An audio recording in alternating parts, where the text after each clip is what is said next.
Hi everyone, welcome back to the second part of my painting.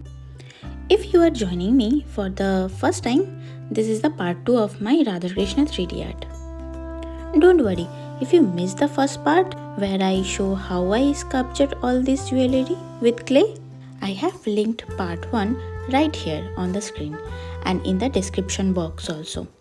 Definitely check that out first to see how we got to this stage. Now we are going to do the hair, the most important part.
To celebrate the spirit of Holi, I wanted the background to feel energetic.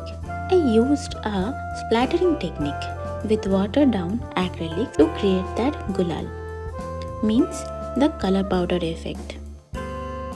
And here is the final result. I am so happy with how the texture turned out. Seeing the 3D jewellery catch the light next to the acrylic color really bring this divine sense to life. If you enjoyed this process, then please give this video a thumbs up and subscribe for more art journals. Also, let me know in the comment what I should create next. Happy Holi! Bye bye!